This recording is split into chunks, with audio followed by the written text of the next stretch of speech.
Now, just the key thing I really wanted to touch on here is that, for all the talk that we have about the sector, it is a pretty, the telecommunications market here in New Zealand is really not growing very fast in terms of revenues.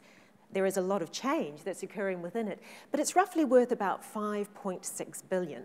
And if you look here, yes, we could see that there was a drop during 2009 during the recessionary period, but effectively, it's a very sort of slow to no growth market over the next 5 years. I just want to keep you that in mind as we go through the following slides, because it actually hides the scale of change that's going on right now. So this would be the typical form of broadband delivery for many of us that we've become accustomed to in the home. You get fibre into a cabinet, then you get a copper connection that goes to a premise or to a home through a passive cabinet.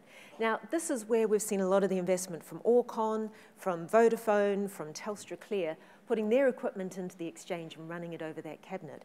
But of course, with copper, there is a law of physics here that the longer the distance from an exchange to a home, the slower the speed that gets put through. And this really drives what the cabinetization program is about.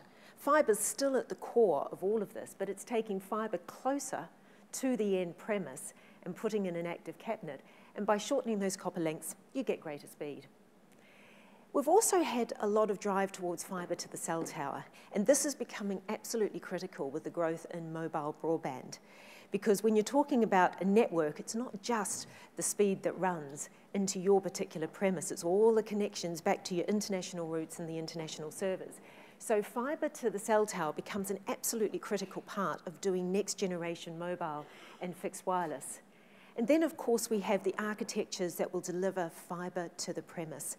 Now, what we're seeing now is this incredible and very rapid migration going from this fibre-based world and the structures and the competitive structures and the business models to an entirely different structure for a fibre world. And that's really what I want to touch on today.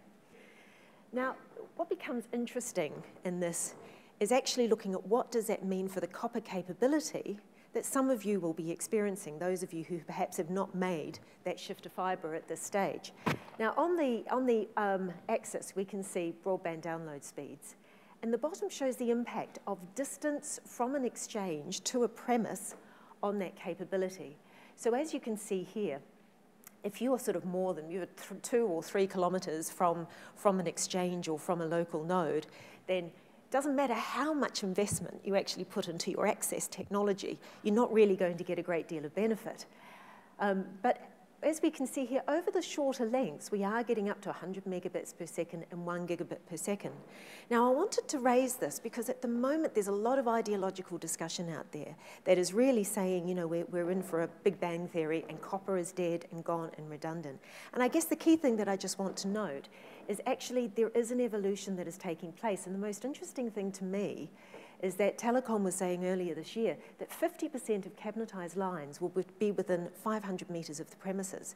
Now, they're still just in the stage of rolling out VDSL2, but that means that over this next year, that capability of getting around about 50 megabits per second for a significant portion of cabinetized areas is going to be become available, and there will be increasing cost pressures to make that also affordable.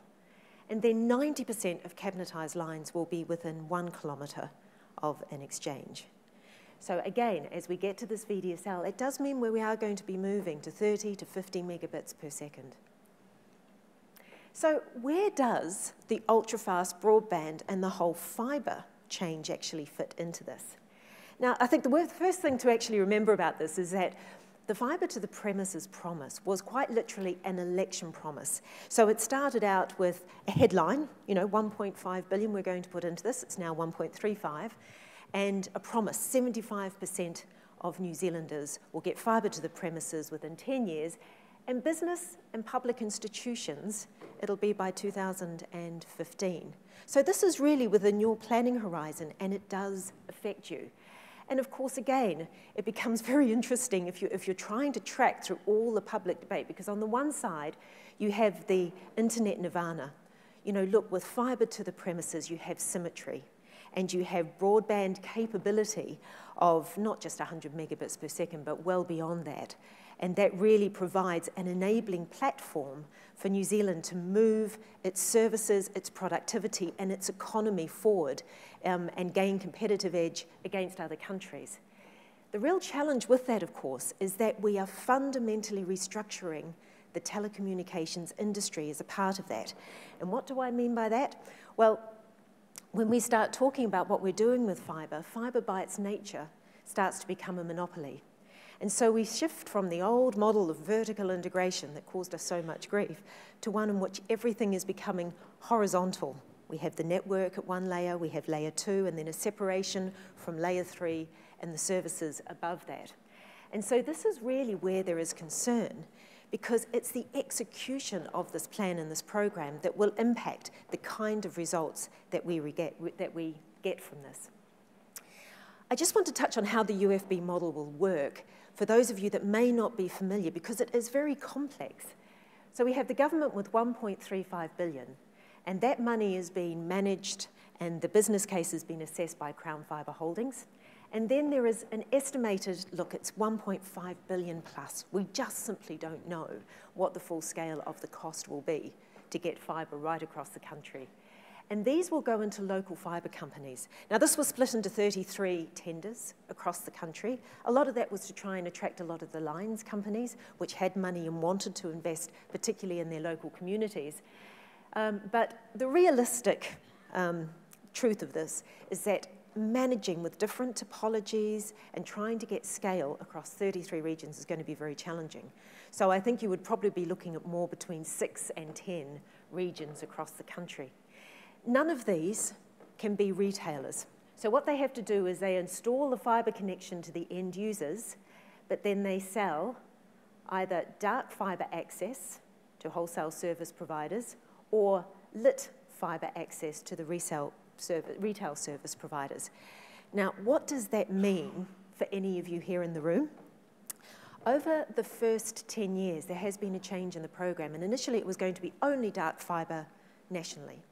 There has been a shift that now says, actually, the local fibre companies are going to be selling layer 2 services.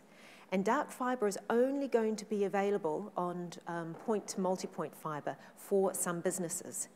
So we don't exactly know how that's going to play out. It does make the local fibre companies the key providers of services to the business sector over that period.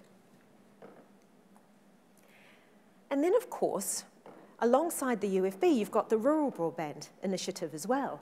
And this is a different program, 300 million, running in parallel, but is actually following a different model, just to add to some of that confusion. Now, the Rural Broadband Initiative is about getting fibre to schools primarily. It's really a backhaul initiative, improving the backhaul and the fibre capability to communities. So it's 100 megabits per second to 97% of schools in 6 years, and 5 megabits plus, and then getting coverage to 97% of households and enterprises. Now, the real core thing behind this, and the reason that this becomes of interest to business and to CIOs, a lot of this is around improving rural cellular coverage and capability. You run a fibre connection into a school within a community, there will be a cell site that's nearby. And there's a lot of interest in using that as a wireless hub for communities and using either mobile, long-term evolution, or using some of the other fixed wireless technologies that come into play. It's an opportunity to facilitate, although there will not be funding for the fibre to the farm concept, connecting key community sites to high-speed broadband, and then also increasing the technology options for rural users. On the positive side, now I have to say, I look at this from an international perspective, as my team does. And it's interesting that, you know, even though quite often we have an inferiority complex, everywhere else in the world is doing fibre, everywhere is doing better than us, there is a reality that this program and that in Australia and in Singapore are absolutely world leading. They're absolute test beds for the kind of government-initiated deployment. And what this will mean, starting at the end of this year, is the structural separation of the telecommunications industry in a way and in a form that has actually not been attempted anywhere else in the world. It may lead to the actual physical sale and separation of telecom of chorus and aspects of telecom wholesale from the rest of its business, or it may be another model where we have the regional fibre providers who are providing dark fibre and layer 2, and the rest of the industry is sitting and accessing that over time. Copper may compete, it may be a mandated migration. We simply don't know. What we do know is that this is leading to massive change. Now, the good news, of course, from your perspective, is that you get improved capability. And not only with that capability, you're actually going to get improved coverage, you know, urban, regional, and rural offices. It's also going to mean, as soon as you start to get an open access fibre network developing, you're going to attract lots of different types of service providers.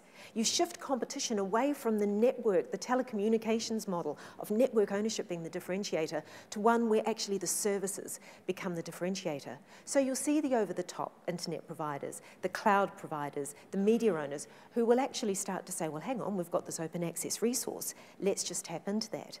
It means actually, I don't believe that as we go forward, the telco that we see today is going to be no resemblance to the telco of the future, as voice and access just become another application that gets embedded into everything else. It does give us that connectivity potential for cloud and also the consumer IT services that we've been talking about over the last day.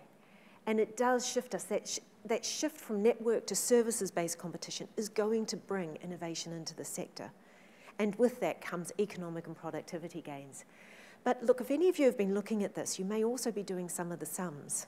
So we've got an industry where revenue's not growing, 5.6 billion.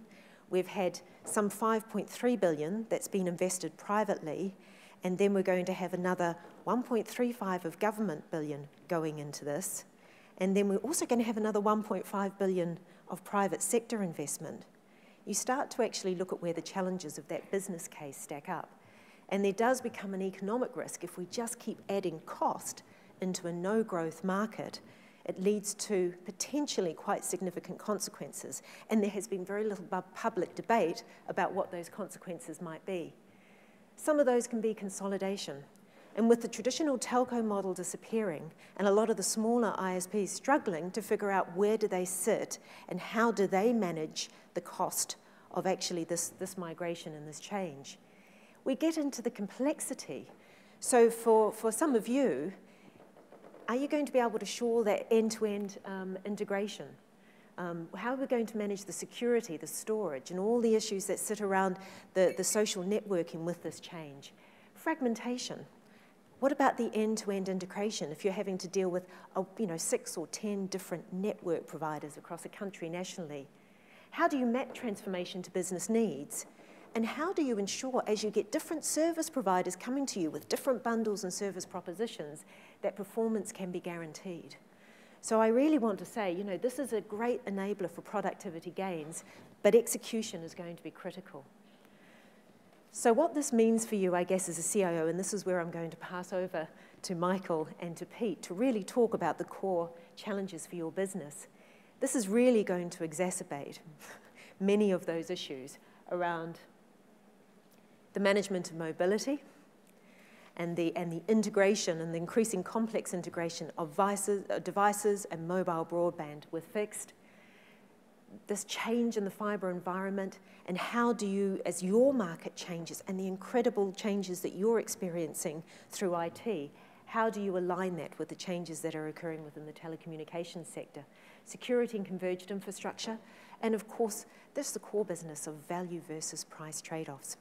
So I realise that this is probably raising more questions than answering, but I'm hoping to pass to my colleagues so that they can begin to address some of the real-world ways that you can start to look at this. Thank you.